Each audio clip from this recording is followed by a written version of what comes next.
Welcome to our continuing webinar series with Beacon Economics, what we call our 2025 Economic Forecast Series. We're thrilled to be back with you again.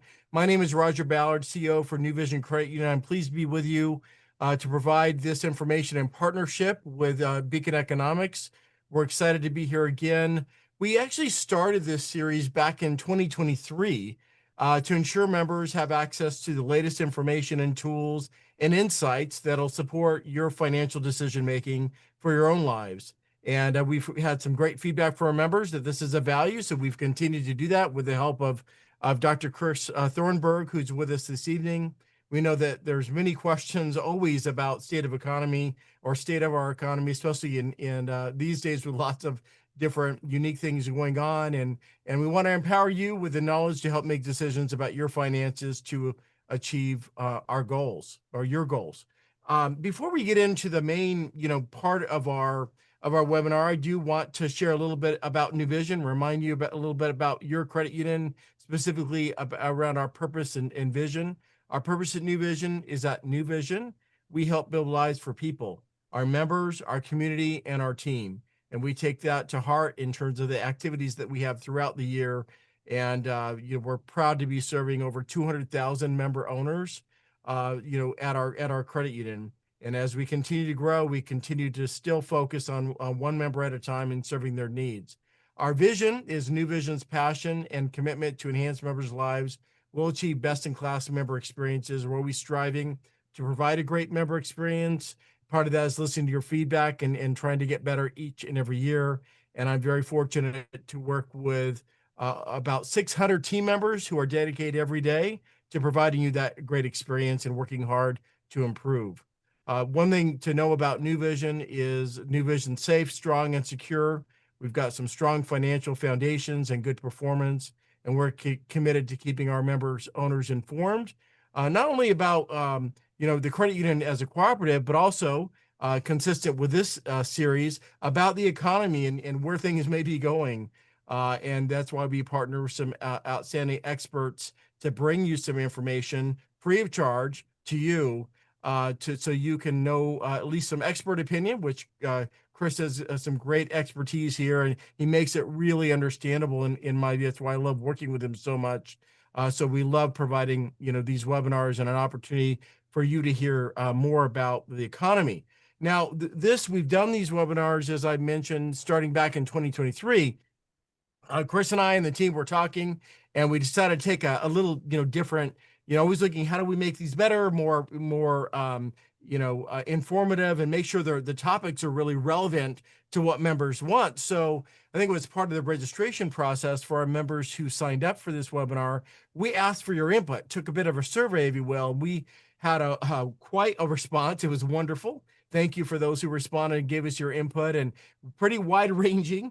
We only have roughly about an hour or so here, but we got a lot of good feedback. Just some examples, and again, it was wide ranging in terms of the topics. One member said, can you address the forecast for the housing market, and specifically how the Southern California market is different from other markets or regions? Another member said, can you address when and how will tariffs affect on imports be felt, and kind of what's the impact on the economy here in the U.S. Another member said, is there going to be a recession, and if so, is it going to reach the heights or depths, if you will, of the Great Recession back in 2008? And another example of a member asked is, can you address will Social Security and veterans healthcare be affected by what's going on in the economy and some of what you're reading about in the news and probably watching on TV and such through all the various sources? So we tried to boil it down with Chris's help, and he's going to certainly talk about wide-ranging topics as part of the economy, but specifically he'll get into to make sure to cover the input that we got, the state of the economy, as we see it today. Here, we're in the fourth quarter now of 2025. Challenges and risks in the current economy, and key indicators to keep an eye on, and the always important question of looking forward into next year. So looking forward into 2026. So he'll address that and even more. And we hope this really relevant to many of the input that we got from our member owners. As a reminder, a bit of disclosure here, we can't offer in this particular webinar, we're not able to provide investment advice. However, we do have a partner, LPL, who works with us and our members on investment advice. So if that's something you'd like us to follow up with you on and may help you connect to one of our investment advisors through our partner LPL, just let us know and we would be happy to do that.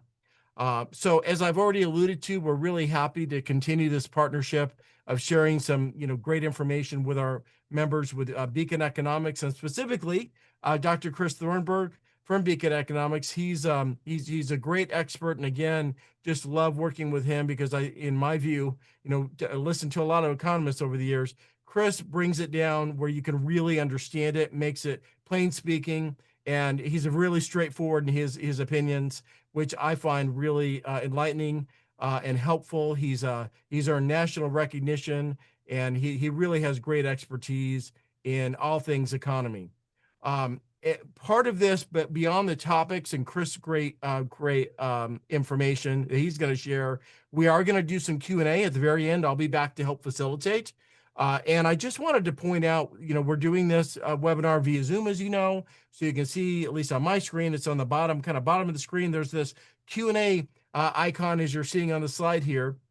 And so at any time during the webinar, as you're listening to Chris's presentation, feel free to type in your questions, and we'll try to get to as many of those as we can. Once Chris is complete with the presentation, I'll come back and together we'll facilitate a little bit and see how many questions we can get to in the time that we have allotted.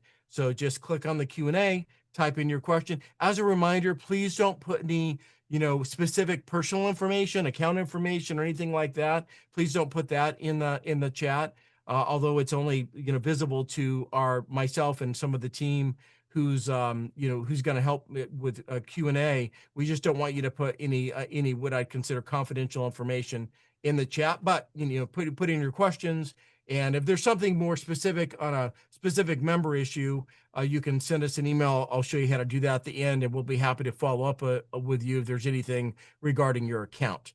So with that, we're just, again, can't thank you enough for joining us for this webinar, and I'm really excited to say good evening and introduce Dr. Chris Thornberg. Good evening, Chris. Oh, hey, Roger. It is so nice to be back. This is our second one this year, if I remember correctly. Can you hear me okay? I can. You look Good. good. Excellent. You look good.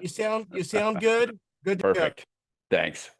All right, everybody. Welcome from Southern California, where I happen to be at the moment. I'm just a couple miles away from Dodger Stadium. The Dodgers just took a 3-1 lead, and I'm a little biased on that particular front.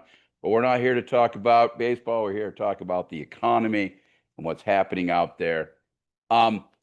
I did get a chance to look at some of these questions, and I saw a lot of common themes in them. And I'm going to try to address a lot of those. As Roger already mentioned, we are going to have some time for Q&A at the end of this.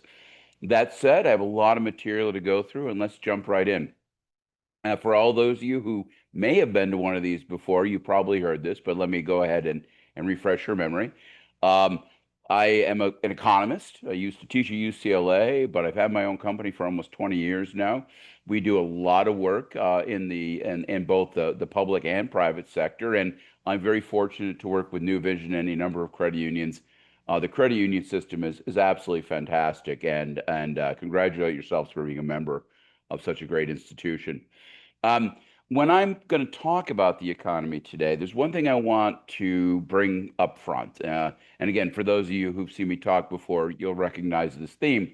When we talk about the economy, there's two things we got to talk about. One thing we need to discuss is what we think is happening in our economy. These are what you hear in these screaming headlines, or you may hear coming out of our elected leaders' mouths, or even conversations, say, along the water cooler, around the breakfast table, our lived experience. The other thing I'm going to talk a lot about is the thing that I'm more of an expert on, which is what's actually happening, at least according to that objective statistical data that I study on a day-to-day basis. Now, I know that those two things should be the same. In fact, when I was in grad school, I was taught they were the same.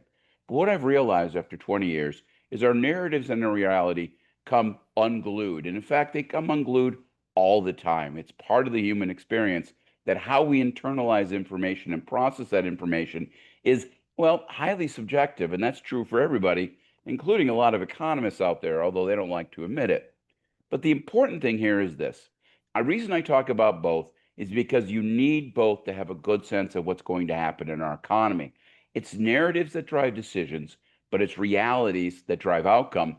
And in the end, good choices and smart policies start with the correct narrative. And what you will see through this presentation is more and more often how we are beset with bad narratives all the time about so many different issues. And we become very worried about issues that aren't that big of a deal, where we are kind of ignoring the things that are incredibly important and candidly dangerous to the expansion we're in right now. Remember, of course, what one of the wisest men of all time said, Will Rogers, it isn't what we don't know that gives us trouble, it's what we know that ain't so. He's talking about false narratives, and he was doing that well over 100 years ago. This is part of the human experience. So, what are our narratives right now? Now, it's been about 9 months since we had a change of administration, and it has been a wild ride, to say the very least. We know, of course, that uncertainty is not something that the economy tends to like. We've seen a downturn in the consumer sentiment index. The policy uncertainty index has shot up sharply over the last couple of months. We've all heard about the cooling off of the labor market, the fact that, of course, there are a lot of folks still worried about tariffs. In fact, any number of those questions were about tariffs and prices in the U.S. economy. We hear a lot about housing and how housing is just so wildly overpriced at this particular point in time, a slowdown in tourism, and let's not forget, of course, the government shutdown, which is having such a profound impact on our economy right now. And with all this, of course, UBS, one of the big banks, recently raised their recession probability to 93%. Now, that sounds like a lot of scary narratives right there. But let's be clear, no macroeconomist has a 93% probability of anything happening. Ergo, when you see these kind of over the top headlines, well, keep in mind that they're meant to be over the top. That is how people get your attention. As simple as this. And this has been a little too common. I like to point out that in 2019, we were supposed to have a recession. That one was supposedly caused by a real estate bust.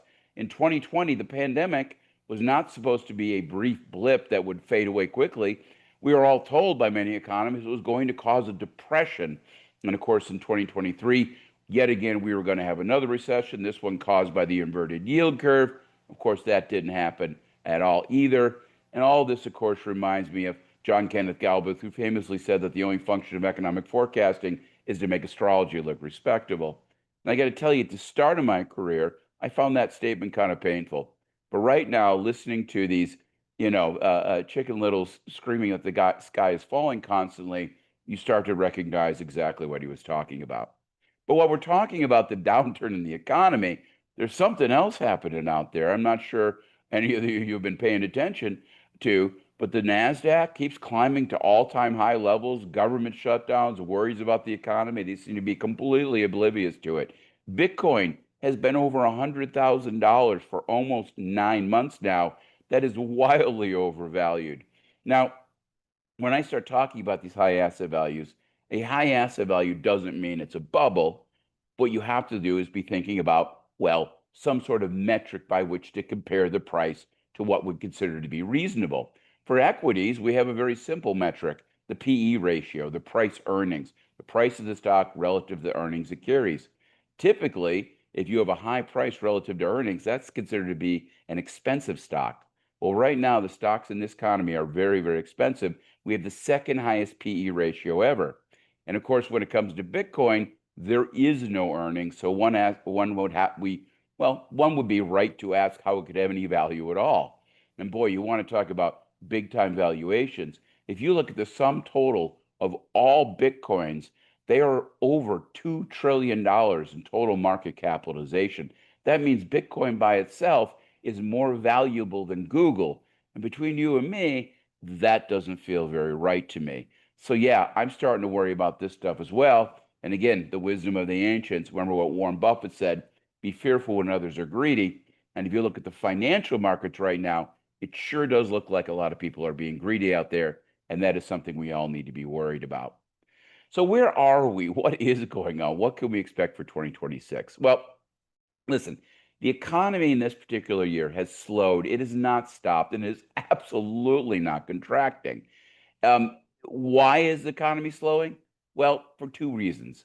First of all, for the last 5 years, our federal government has put a tremendous amount of stimulus, most of it unnecessary, into our economy. We first had, of course, the 5 trillion in quantitative easing poured in by Jerome Powell back in response to the pandemic.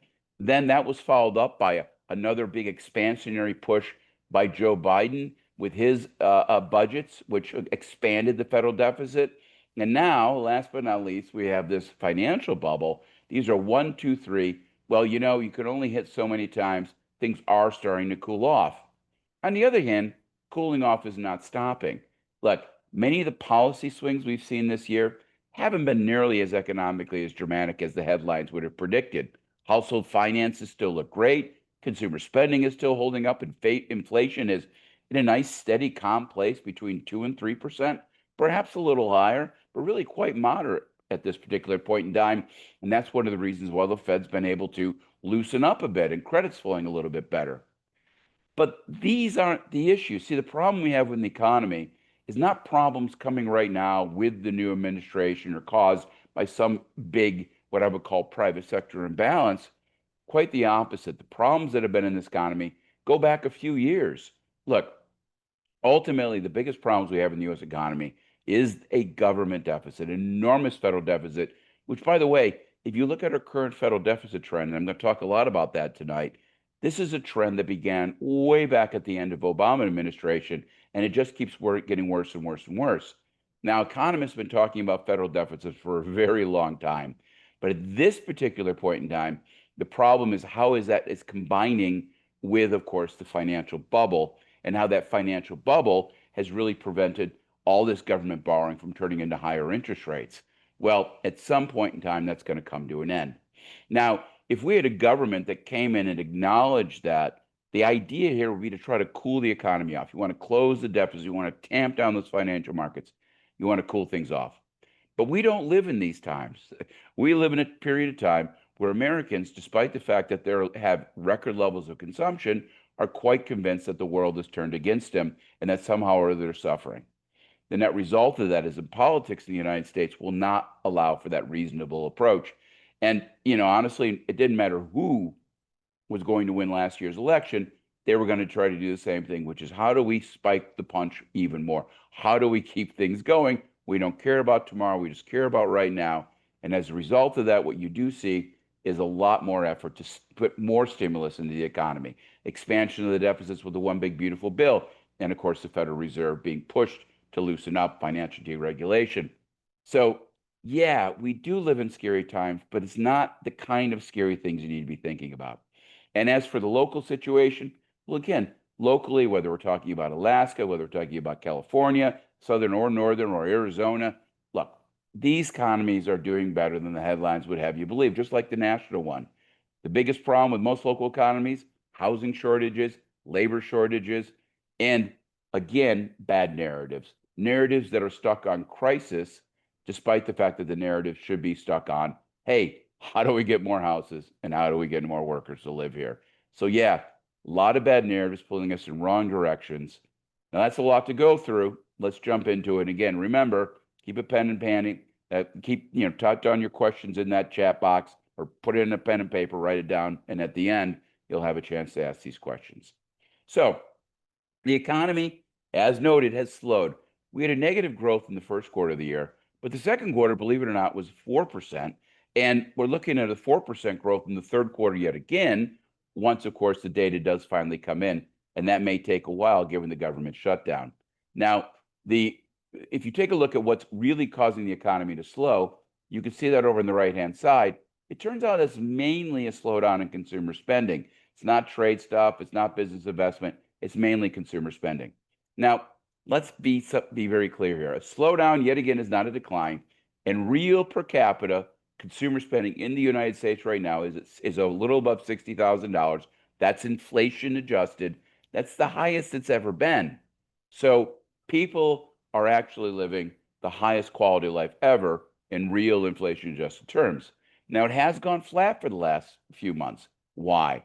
On the right-hand side, there's a breakdown of different parts of the consumer spending bucket. And one of the things you need to pay attention to is that there are things in the consumer spending bucket which you don't really think about as being consumer spending. Most important, healthcare, which is primarily funded by the federal government, and nonprofits, which, well, given the vagaries of national accounting, end up in consumer services. And by the way, these is where the greatest slowdowns are, healthcare and nonprofits. But what I see here, of course, is Doge and the disturbance it created at the start of the year with government money going into the economy. If you take a look at consumers themselves, pull this part out, well, again, things look fine. Restaurant retail sales continue to grow. For all the stories about Vegas doing terrible, well, actually, Las Vegas gaming revenues right through the summer had continued to grow at a solid, moderate basis, and still much higher than they were back in 2019.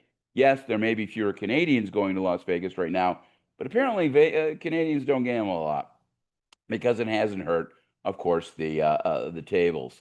Uh, Auto and light truck sales are doing still well right now, running at about 16 million units per year, annualized, decent numbers. And prices, of course, for both cars and used cars are starting to move up a bit, which again suggests decent demand for these durable goods. Even for tourism, look, there's been a slowdown in some tourism. There's no doubt about it.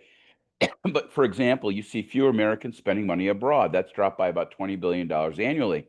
What's interesting has also been a slowdown in foreigners coming to visit the United States to the tune of about $20 billion. You put those next to each other, and it looks like it's kind of a wash, as the case may be. And on the right-hand side, of course, air revenue passenger traffic about flat at this point in time. This is true in California as well, where things are steady. After a couple of years, they've sort of flattened out. And for Alaska itself, I managed to grab some number here on some tourism visitor numbers in Alaska, and you can see how good the data still actually looks. Overall, we had amazing numbers over the last couple of years. Cruise ships are incredibly busy. They're up 30% from where they were prior to the pandemic. But even people coming by air to Alaska, record numbers, perhaps a little bit of a slowdown this particular year. We don't have 2025 numbers yet, but I personally can tell you that I was up there not too long ago, and it sure felt pretty busy, and the fish were kept biting pretty good. So I can tell you, Alaska is one of my favorite places, and I'll be coming back relatively soon. As for hotels themselves, well, again, occupancy rates steady, cooling off just a little bit in the LA area, as the case may be. You can see on the right-hand side, RevPAR. RevPAR is a combination of occupancy and, of course, daily rates. When you put those together, a little bit of a slowdown in what year-over-year changes for that RevPAR, but look how much higher than they were a few years ago. These numbers are substantially higher. Things probably had to cool off just a little bit. Alaska, in particular, some of the hotels up there, the RevPARs are about 100% higher than they were prior to the pandemic because of all that demand. There's very little in the way of credit card problems, very little in the way of debt issues. You can see on the left-hand side here, the share of debt that's 90 days plus late. Yes, credit card delinquencies come up, but the question you always have to ask yourself, is this the tip of the iceberg, or is it, shall we say, just an anomaly? Well, it's basically an anomaly. If you take a look at the middle of the page here, this is foreclosures and bankruptcies in our population, in the hundreds of thousands, and you can see that the numbers are still very, very low from where we were prior to the pandemic. And of course, before the pandemic, they were already at record low levels. Indeed, household debt payments remain relatively low despite the increase in interest rates because most household debt is in the form of a 30-year fixed rate mortgage. And of course, if you don't refinance, you don't get hit by these higher interest rates. Indeed, if you take a step back and you look at American households, the financial conditions are great. You continue to see increases in overall household income. In Anchorage, household incomes just got over $100,000. That's a pretty impressive number. Los Angeles, a little less than $100,000. And of course, the Bay Area, home to Silicon Valley, some of the highest income neighborhoods in the nation, close to 140,000. Household debt as a percent of GDP, again, continues to fall. It peaked about 100% during right before the Great Recession. Today, it's about 70%.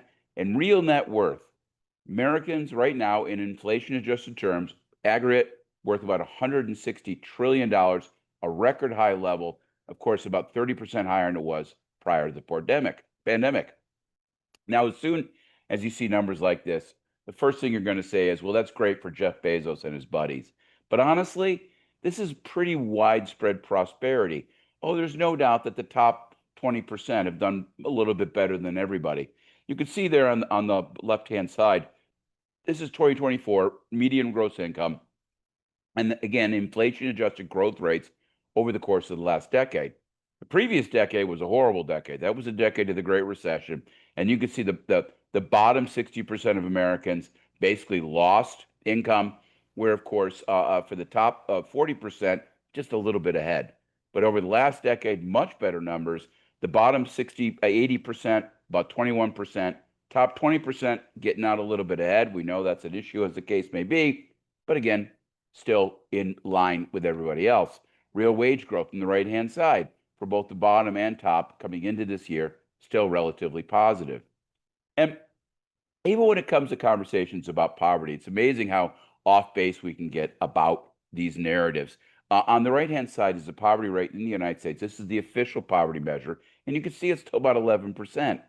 But you got to keep something in mind. That 11% is based on gross income. It's not based on what happens after you pay your taxes, and more importantly, particularly for a lot of low-income families, when they receive their benefits.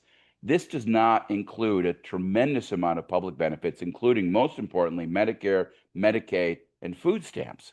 By the way, when you include all that in, and you have to, remember, this is a big part of the federal budget, $4.4 trillion in transfers per year. Well, as it turns out, the actual poverty rate is about 0.5% once you include all those government benefits. Now, this tells us something very important, which is that the United States has done a good job erasing the, shall we say, symptoms of poverty, but they haven't done a very good job getting rid of the causes of poverty. Remember the old expression, give a man a fish and you feed him for a day, teach a man a fish and you feed him for a lifetime. We seem to be having a tough time teaching people to fish. And of course, when you talk about California, well, we're told, according to the supplemental poverty rate, we have the highest poverty rate in the country. But again, if you take a look, whether we're talking about Anchorage or talking about California, poverty rates are down. The share of the population with the subprime credit score remains relatively low. And people will say all the time, well, this doesn't count because the cost of living in California is so much higher than it is in other places. Well, it is for housing, but housing is only a small part of a household budget. If you talk about everything and including things you buy on Amazon, things you buy in the stores, believe it or not, all this stuff costs the same in California as anywhere else. But, that means altogether it's only about 12% more expensive in California. It's not that big of a deal. So why do all these groups keep telling us that there's a big poverty problem? And I have my new expression, which is give a man a fish and you feed him for a day, teach a man to fish and you'll lose your nonprofit's funding grant. We have to keep in mind there are a lot of groups out there that really make a living off of making sure everybody thinks there's a crisis. And that's true in poverty. It's also true in economics. It's also true in politics. This is the nature where we are. Now, despite things being so good, unfortunately, the messages of crisis seem to take dominance over everything else. Look, a recent Gallup poll suggested that right now, a record low number of people are satisfied with their personal life, despite the fact that we have record high consumption at this particular point in time. We continue to hear about inflation hurting American finances. 7 out of 10 college students think the country's off on the wrong track. Some crazy number, 74% of parents think their kids are going to be worse off than they are, despite the massive increases in technology we've seen over the course of the last couple of years. And I think I showed you this version of this deck last year, but this, of course, has to do with a survey from the Federal Reserve where they asked people, how are you doing? And what's interesting is 74% of people in 2017 said, I'm okay or living comfortably. In 2024, that number was 73%. So in other words, the average person thinks they're doing fine. But when you ask people about everybody else, whether it's the local economy, the national economy, well, there the numbers are lower and downward sloping. The average person in the United States thinks they're doing fine, but the average person thinks the average person's doing poorly. This is the biggest problem. We're all positive there's a crisis when there's not actually a crisis right now. Even for Gen Z, I found this headline online the other day, and I just had to share it with you. An NYU professor, Susie Welch, told us that millennials are burnt out because older generations worked just as hard, but they had hope. Now, again, what are we talking about? There's a recent article showing that Gen Z, for their age, has the highest income of any generation of kids ever. They're starting to buy homes. Their net worth is up. This generation isn't suffering. And of course they are. Just look at the lifestyles they live flying off to Coachella for the weekend when you're 25 years old. I have a niece who does this on a regular basis. Nevertheless, they're quite assured that things are terrible for them. What a strange world we live in.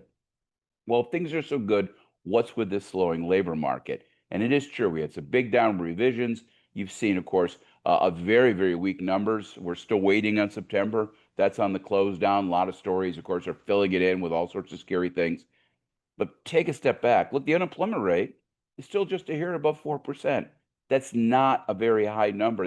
That's a labor market that seems relatively stable. Job openings are still running about 4.5%. The real interesting issue here is how much separation their jobs at all. There are no layoffs, but they aren't changing jobs either. The market has gotten very, very cold. There seems to be a decline in labor demand, sure, but also a little bit of a decline in labor supply. You throw on top all sorts of uncertainty, and the market's very, very cold, but nothing dramatic isn't happening. Now, what about this labor supply problem I was just talking about? Well, this, of course, goes to the new administration, and in particular, some of the opinions the new administration has towards immigrants. Now, I got to tell you, I can understand at some level why certain folks, and including myself, get worried about the fact that millions of people may be coming here over the border in an undocumented sort of way. But on the other hand, let's also appreciate how important these folks have been to growth in the United States. In the last 15 years, this nation has added about 17 million workers. Of those 17 million workers, well over half were born overseas. Given how slow labor force growth has been over the course of the last 15, 20 years, well, let's just be really happy that these folks have come here because we would have a real problem getting this economy to grow if our labor force was actually shrinking. Now, this became particularly profound over the course of the Biden administration. Post pandemic, the U.S. economy was absolutely on fire. The job openings rate surged to 7%. Of course, there was a relaxation of some of the constraints at the border. And then, as a result of that, well, not surprising, people responded to the incentives, and a huge surge of people became pouring into the United States. How many? The honest answer is we don't know. They're undocumented. That's one of the issues here. But the Congressional Budget Office has a rough estimate, and they think for a couple of years, close to 3 million people entered the U.S. economy. That is one of the reasons why the economy was so strong over those 4 years. All sorts of folks out there working, earning money, spending that money, and of course, causing economic growth. But with all those people coming in here, it also became a big political issue. And then as a result of that, that again was some of that source of discontent that drove the election of the Trump administration. Now, of course, with the change in attitude, it turns out that according to a Pew study, it could be up to 1.2 million people have already left. We don't really know. I got to tell you, one of the frustrations as an economist right now is how I know that I look at the labor force numbers. I'm not really sure how accurate these are. These could be plus or minus millions of people just because we have so little ability to track these folks coming in and out of the country. The solution to all this, by the way, is to fix our legal immigration system. But of course, that's not going to be happening in Washington, D.C. anytime in the near future. Ultimately, I know there's a lot of big headlines, a lot of scary images of ICE agents raiding various sorts of cities. We saw that here in LA. But honestly, you're not going to remove people with the use of force. Not there, not now. It's just not going to happen. It's too disruptive. It's too economically damaging. Candidly, there's way too many people having their civil rights violated. But just the chilling effect is sufficient to cause a real problem. After all, if we really stop immigration right now, we're a peak labor force. We're not going to see our labor force growing anymore. And again, that's going to make it a big problem for us to go ahead and try to pay off this $36 trillion of federal debt. As for local labor markets, look, it's been a wide mix. Alaska really has the same number of jobs today as it did a decade ago. Number of reasons for that, the pullback in the oil industry being a large piece of that. California's also been struggling a bit. Arizona's been one of the big growth states out there, in large part because of all the immigration. But in all of these places, things have slowed down sharply over the course of the last couple of years. And as a result of that, every place right now is just not feeling the same kind of growth. All that said, the unemployment rate in all these places remains steady. The job openings rate in all these places, again, remains about where it was before the pandemic. None of these numbers suggest that anything is really a problem right now. In California itself, look, it's not really complicated what's going on. The reason we're not seeing more growth is because our population isn't growing. It's as simple as that. If you want to have more jobs, you have to have more people, and we're just not seeing that in California. Why? Well, we hear a lot about people leaving the state of California, but they're not what I would call fleeing. Fleeing populations leave vacant houses behind them. And when you look in California right now, the state has the lowest housing vacancy rate it ever has. The real issue is we can't even build enough housing to meet local demand, growing local demand, driven, of course, just by people being better off. On the right-hand side here, this is a measure of the number of households in California. And what you can see is while the number of people have been flat for the last 6 or 7 years, the number of households has been growing. That, of course, has been driven by a big decline in people per household. That's the real issue here. People are spreading out. And when, of course, they spread out, somebody gets pushed out. They get pushed out through higher prices. This is the effect you're seeing. When you think about higher prices for housing, really anywhere in the United States, it's largely a demand-driven phenomenon that's often forgotten about. Home prices are driven by demand, not by supply. If prices are high, that's because demand is high. And if you look across California, for example, the places that are growing are the places that have labor force growth, the Inland Empire, Sacramento, San Diego. Indeed, it's interesting. It's not just the housing conversation, the population conversation. How about trade? We've heard a lot about these tariffs. Why do we need tariffs? Well, we're told it's because our manufacturing sector is doing terrible because of bad trade policy, because the rest of the world is taking advantage of us. When you look at the data, industrial production at an all-time high level, manufacturing orders have actually been growing, value added and profits are at all-time high levels. So actually, this idea that free trade has been bad for American manufacturing, not exactly true when you actually look at the data. And of course, what's so interesting about this is that, well, another narrative versus reality. 80% of Americans say the country would be better off with more manufacturing jobs, but only 25% want one. This, to me, of course, is some of the irony we see in this context. Now, what about the tariffs? What about this hit to the prices and everything else? Well, as it turns out, hasn't meant much. And I will tell you right from the get-go, we thought that was going to be the case because honestly, we're not that import sensitive of a nation. In 2024, this nation imported about $3.2 trillion of goods, which is a little bit over 10% of the U.S. economy. Again, not a big number. If you put a 20% across the board tariff on all that stuff coming in, you're talking about $653 billion in basically taxes. Who pays that? Well, the foreign exporter will pay some of it. The foreign importer will pay some of it. American consumer will pay some of it. So what does American consumers share? A couple hundred billion? Well, look, the net disposable income for American households in the United States is $22 trillion. That's 1%. It's not a big number. Now, here's the key. We haven't come anywhere close to collecting $600 billion for a couple reasons. One reason is, well, it turns out Canada and Mexico, as long as they meet, sorry, I got that ahead of myself, as long as Mexico and Canada meet local sourcing rules, well, they still fall under the NAFTA rules, which is law. You can't put a tariff on those products. 80 to 90% of products coming out of Canada and Mexico do not have tariffs on them. That is why this hasn't had that big of a deal. Other places where they put tariffs, they immediately turn around and start handing out exemptions, which means a lot of goods get through without any tariffs on them yet again. It all becomes really a question of political influence, as the case may be. Net result, well, over the course of this year, we've only collected about $100 billion more in tariffs. $100 billion. That's 1/6 of what I was talking about before. This simply isn't a big enough number to move the collective needle. Now, I'm not saying we're out of the trade woods, because the real issue will be next year when, of course, we have to renegotiate the USMCA. Oh, by the way, let's not forget the Supreme Court may throw all this out in the first place. So if you're going to worry about USMCA next year. Right now, tariffs really haven't had any impact.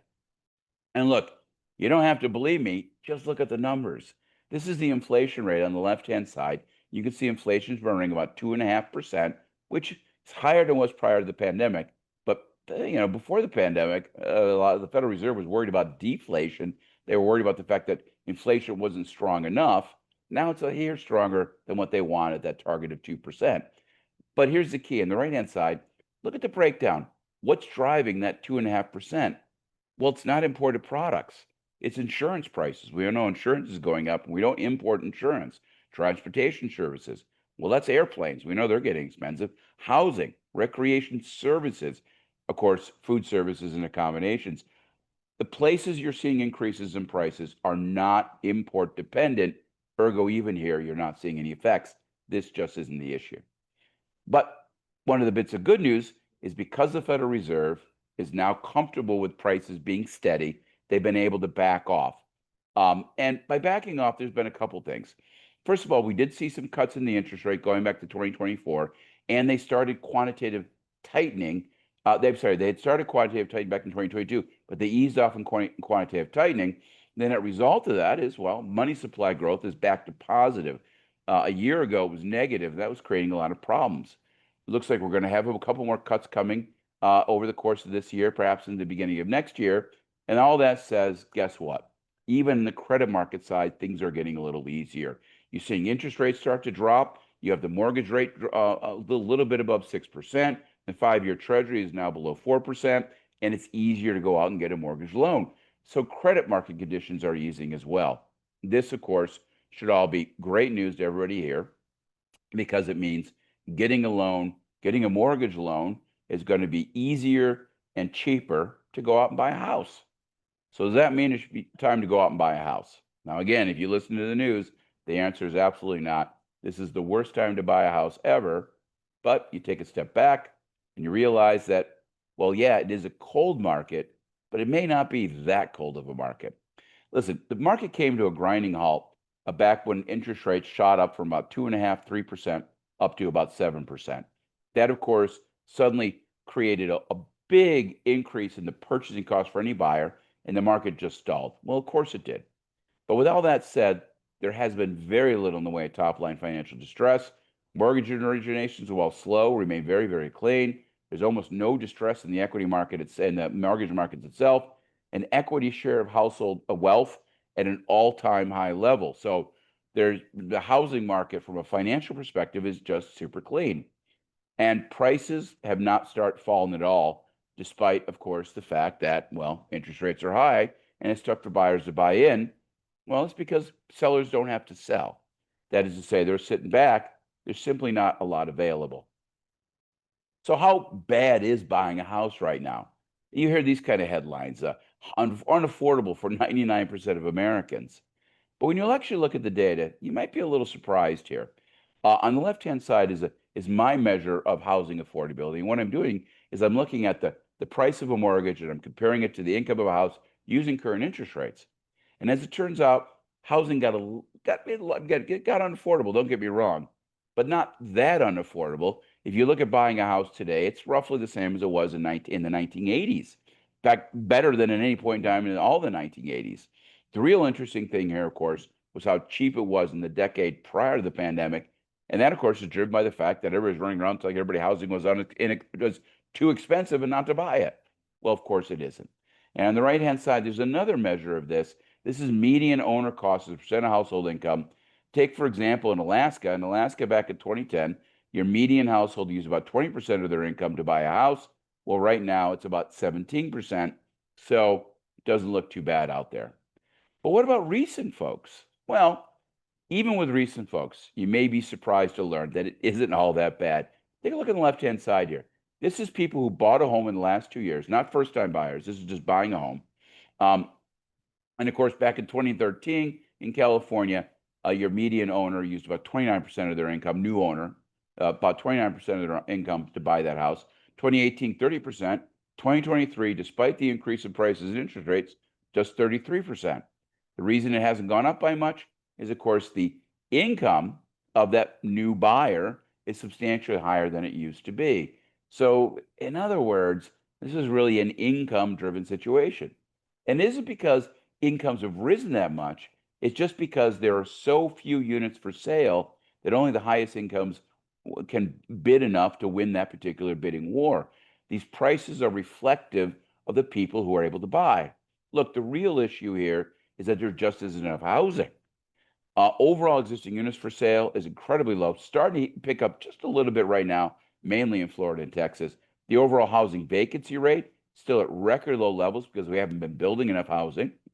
And that's one of the reasons that housing supply, that is to say, housing starts, building new housing, has actually been pretty good over the course of the last few years, despite those increases in interest rates, because developers are responding to the sheer lack of inventory out there. Now, it isn't easy for builders to build because the typical filtering mechanism that operates housing markets is kind of broken down. What's filtering, you may ask? Filtering is the basic idea that to supply a housing market, it's okay to supply the housing market primarily with high-end homes. After all, when you build a brand new fancy home, someone from a starter home is moving into that home, and then someone from an apartment will move into the starter home. The problem, of course, is that so many people have a low interest rate mortgage, they're not willing to move. And as a result of that, builders are having to supply directly where the demand is. And that's a complicated process, particularly in this kind of economy. So, in a very real sense, despite the fact that the housing market should be delivering more, the inability for filtering to operate cleanly means builders, developers having a tough time fitting the right kind of stuff in that people want to buy at those particular price points. And of course, you throw in those increases in construction costs. And despite the fact that we need more housing, you're actually seeing the number of permits start to cool off a bit from where they were even a couple of years ago. And that's just as true as Arizona and as it is in California and Alaska. Even on the apartment side, we all hear about how expensive apartments have gotten. But again, if you take a look, very little change in median renter cost to household income right through 2024. No big increase in eviction filings here in California. Of course, things aren't that bad. Look, we saw a big jump in rents from 2020 to 2022, but then they went flat. Median renter incomes, though, continue to go up. And yes, even renters are doing well and spreading out. The net result of this, of course, is that actually renters are doing just fine. But most people think renters are doing terrible. They think renters not being able to keep up with rent is the cause of homelessness when it is not. And we're even talking about more rent control efforts, which again is solving a problem that doesn't actually exist. Look, rents are high because renter incomes are high. It's a very competitive market. That'll always be the case. Look, you want to know where rents are falling right now? They're falling in the Southeast. Why are they falling in the Southeast? Because over the last couple of years, they built way too much. What I tell policymakers in California all the time is, if you really want to get back at those developers, teach them a lesson and let them build thousands and thousands of brand new units. That'll get them. But of course, we just don't build. Why? Well, because we don't hear those stories, right? We hear all sorts of other stories about things. And like, I'm not going to get into this. Needless to say, our narratives are substantially different than the economic realities around us. We don't think as much as we think we think. What are the real problems? What's the thing you should really be worried about? Well, I'm going to go right back to the beginning of my presentation and talk about, the deficit. If you really want to know the issue in the United States, here it is. We're consuming too much. Yeah, you heard me. We're overdoing it. We're on a consumption binge. How do I know that? I look at the trade deficit. Trade deficit, by the way, is the difference between what we as a nation produce and what we consume. Right now, we are consuming $1 trillion more than we're producing. That means we are on a spending binge, and the rest of the world is fueling that by giving us the extra stuff. And a lot of this, of course, is driven by the fact that consumer spending is an all-time high level of US GDP right now. Yet again, not sustainable. Why are we overspending? Well, the answer goes back to government deficits. I mentioned this graph at the very beginning of my presentation, and we all know the federal deficit is wide right now. But let's understand the history. Typically, governments use the deficit as a way of Well, evening out the business cycle, right? You don't want governments cutting back in a recession because it makes the recession worse. And they don't typically. What you see here is a strong relationship between federal net lending and the US unemployment rate. When the unemployment rate goes up, the government tends to borrow more. You can see the inverted graph on the right-hand side. And you can see how strong this correlation was up into, of course, 2015. And that's when you saw a breakdown where no matter what happened with unemployment, the deficit just kept getting bigger and bigger. In the middle of that, we had the pandemic, which created some havoc.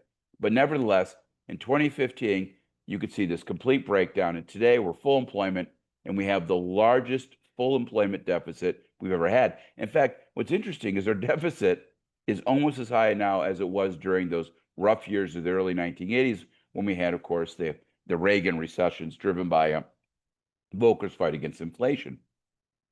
Yet, of course, back then the unemployment rate was 11%. Today, of course, it's 4%. This is the thing that should worry you. How big are these numbers? If we wanted to close the deficit today, it would cost us $15,000 more per year. And when you start factoring in this deficit, you can see the mirage I'm talking about. Look, household savings rates are 5%. But you got to keep in mind that someone's got to pay all for that federal spending. You throw that federal spending in, which is 10% of GDP, and actually the household savings rate is negative 5% because we're not accounting for all that federal debt buildup. Same thing in terms of household debt to GDP. I told you it went from 100% down to 75% for households, but once you throw the government in, well, now you can see it actually went from about 160% up to 200% over that period of time. We've only swapped private sector debt for public sector debt, and that even that debt has to be paid back. Now, we've been doing all this borrowing. Why haven't we seen it in interest rates? And that, of course, goes back to the bubble. Look, we know that there are a phenomenal amount of cash flowing into the United States right now. On the left-hand side, this is an estimate of hot money pouring into the U.S. economy. And explain what that is just for a second. Hot money is portfolio investment. People buying assets, liquid assets, stocks, bonds, CDs, cryptocurrency. Foreign direct investment, in contrast, is if you buy an actual factory. This is liquid money. It goes very quickly. You can buy and sell these assets rapidly, move the money in, wheel the money in and out. Well, we have seen an enormous inflow of cash over the course of the last couple of years. We're now at, relative to GDP, the largest inflow of capital, well, since 2006. In 2006, what was bringing all that money in was, of course, foreign investors chasing asset-backed securities. This time, they're chasing not treasuries. This time, they're chasing, of course, our AI stocks or cryptocurrency and the fact that U.S. financial markets are the hottest in the world right now. I know that they're coming here intentionally because the dollar is at close to a 40-year high. It's that pressure of that money coming in to buy into our overvalued equity markets that's causing the dollar to go up as well. Again, not a sustainable situation. Well, what happens when that cash stops coming here? Well, we actually saw an example of that earlier this year. We saw that when, of course, we had the panic over the tariffs. And I was really worried back then, but I wasn't worried about the tariffs. I already told you why. I was worried about the worry over the tariffs. That panic, of course, caused the stock market to slump. When the stock market slumped, typically you'll see interest rates go down as well because the bond market rallied. People leave equities and they go into bonds. But in this case, that didn't happen. They left equities and they left the country. We saw that in the dollar going down, and then, of course, the bond market started to go down. When you see the dollar, the equity markets, and the bond markets all go down simultaneously, well, that's a bad sign. And what it means, of course, is dramatically higher borrowing costs inside the United States. Now, that didn't happen. We pulled back, the panic faded away, and we're back to another strong surge of money coming in the U.S., more record numbers in terms of those equity markets. But for how long? And of course, what happens when it does break? Well, let's just go through that scenario really quickly. Say, for example, there is some sort of panic. It could be in 6 months. Candidly, it could be in 3 years. The panic hits, the money starts flowing out. When the money starts flowing out, the dollar starts to drop. At that point in time, we have to start self-funding our federal deficit. And that can only happen with a big increase in interest rates. Now, those interest rates won't hit American households directly, but it will definitely hit markets, real estate markets. And that's going to be a bit of a problem. But eventually the pain will come when those higher interest rates start creeping in to the debt burden, the interest rate burden that the federal government itself is carrying. Look, with $36 trillion of debt, a 1 percentage point increase in carrying costs of interest rates is $400 billion more in spending. Remember, our deficit right now is $2 trillion. 1 percentage point increase, $2.4 trillion. 2 percentage points, $2.8 trillion. And of course, by the way, that means the overall amount of debt grow faster. And you can see quickly we get into some sort of ugly cycle. Now, what happens then? Well, the federal government is going to have to flinch, or the Federal Reserve will have to flinch. The federal government will flinch by raising taxes and cutting spending, causing all sorts of potential problems for the economy, or the Federal Reserve may flinch by re-engaging in quantitative easing, that is to say, printing money in order to bail the government out.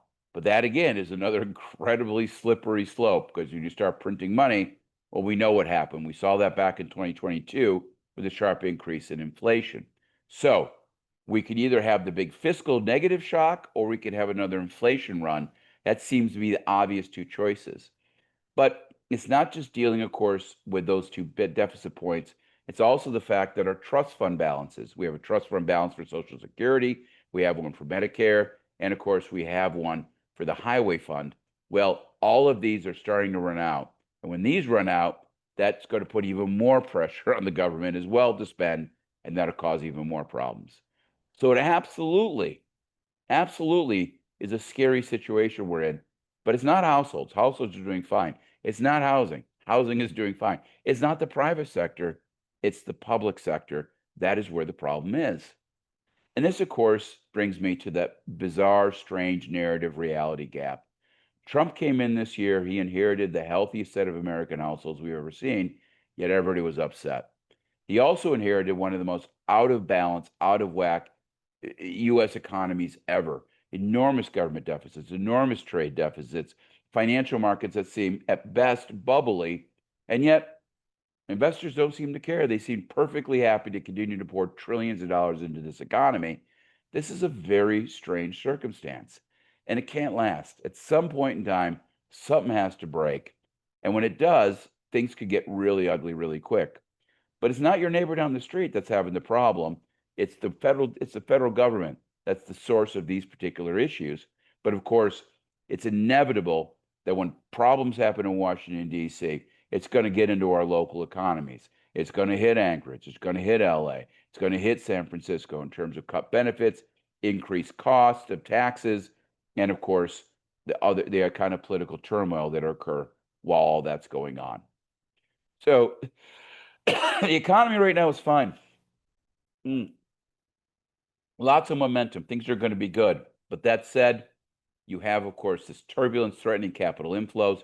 Keep an eye on the U.S. dollar. When the dollar starts to dive, and I don't mean a couple 5% or 6%, I mean 10, 15, 20%, that's when you really need to start worrying. But it only gets truly ugly in the United States economy when it starts wedging its way into American household finances, and that remains to be seen how that's going to take place. As for local governments, we're focused on the wrong issues. It's housing supply, not housing affordability.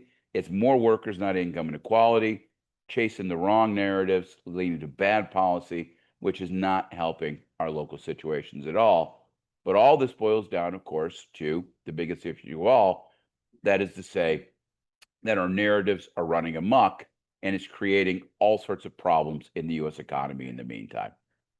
So with that, again, remember, it is easier to fool people than convince them that we have been fooled. We have a lot of very fooled people out there right now. And of course, the antidote for this is to all of us to recognize that our vision of the world is not quite what we think it is, that we need to take a step back and appreciate the complexity of what's going on right now, and of course, appreciate what the real problems are, rather than the problems that are screaming at you at ever louder volumes out of those headlines in the news on a day-to-day basis.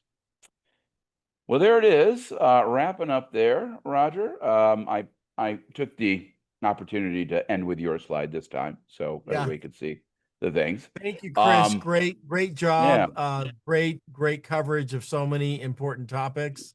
Yeah. Really enjoy. Love your approach of the narrative, the headlines, if you will, versus the reality and data. And we all know different, people can take different takes on these things, but I think it is really helpful to actually look at the data versus the narrative as you described, and you summarized that really well at the end there. So just as a reminder of you, and I see some questions already in. I'm watching time. We're running a little long, but we do want to some great information that Chris shared. We want to take at least a few questions, and if you still have any, you can use that Q&A button. Click on that icon, and I know some members have already submitted some questions. And these came in, Chris, as a reminder at different points in your presentation. So I suspect some of these, got addressed. But maybe we can kind of recap your, kind of the high points, if you will. Sure. So, for example, Yeah. we got some questions about interest rates and where they're headed. In the next year. I know you mentioned a couple. I think you mentioned you're expecting, based on what the Fed has said and what you see, at least a couple cuts. Is that right, or how would you Yeah, a couple describe that? cuts, and I expect they're going to come down. I think with a little bit of with the bubble coming back, money coming in, taking pressure off the markets. There's no doubt about it. Um, but until when? Remember, low interest rates are a function of those inflows of capital coming from the rest of the world. Those inflows of capital are chasing these outsized returns in those AI markets and the crypto markets. When that cools off, rates are going to go up. So we have an opportunity here. And everybody listening to this call, think about that, right? You may find that your best bet and your best investment over the next 10 years is a 30-year fixed rate mortgage, even at 5 or even at 6%. So keep an eye on it. Don't play this game. You think everybody keeps talking about how they're going to come down again. A little bit, not a lot, and inevitably they're going to have to go up again. So just you got to be prepared for that. Great advice. And Yeah. you may have said it, Chris. This is my question, because I know we had some questions about this in our original survey. Yeah. Did you have a view about what it kind of looks like with 2026? You've kind of developed that view yet? Again, all the momentum coming into 2026 is fine, right? So there's no reason in the world to think the economy is going to do anything but continue to grow, although maybe not quite as fast as it has in the past, because as noted, our labor force may well be contracting right now. We don't know because of all those issues with the border. But nevertheless, my feeling is it will continue to grow. Look, let me back up for a second. What causes a recession? I think that's probably a question I need to answer here. And that is a sharp decline in aggregate demand, right? And that is typically driven by some sort of crisis, some sort of imbalance. What caused the pandemic? Well, we closed every hotel and restaurant. That's obvious, right? It couldn't fly anywhere. What happened in the Great Recession? Well, we were building too many homes, people were borrowing too much money, and they were spending too much. When the housing market broke, that all started to come down, that imbalance closed, and that was the shock that caused the recession. And I can go through the various recessions and point to that imbalance breaking. So what's going to happen in 2006? There's going to be growth, slow growth, but it'll be growth. It's going to grow until you see that sharp shock. Now, where would that sharp shock coming from? Well, I've already mentioned housing is fine. We don't have enough of it. Um, Consumers, they're fine. They don't have a lot of debt. Savings is 5%. They're fine. Business investment outside of AI. AI looks a little weird. You got all the servers and the AI farms, but tech by itself can't cause a bad recession. We know that in 2001. So it's still going to boil down to a next nasty downturn is going to have to start with the federal government and the federal government's response to its growing debt problem. Great. Thank you. Good summary. We had one member ask if the Venezuela bailout is going to affect, and I'm trying to remember, is it Venezuela or is it Argentina? I'm trying to remember, but Argentina, Venezuela is what's in yeah, there. yeah, they're blowing up Venezuela and they're Yeah, bailing out. I think, I think I think maybe they intended to Yeah, mention yeah, Argentina, because I think yeah, there's been yeah, some news with Secretary yeah, Bassett, doing some work with them to yeah. support their economy. Well, I mean, that's nothing new, right? We've been trying to help them on and off for decades. They're kind of a poster child of bad fiscal discipline. Hint, hint, hint.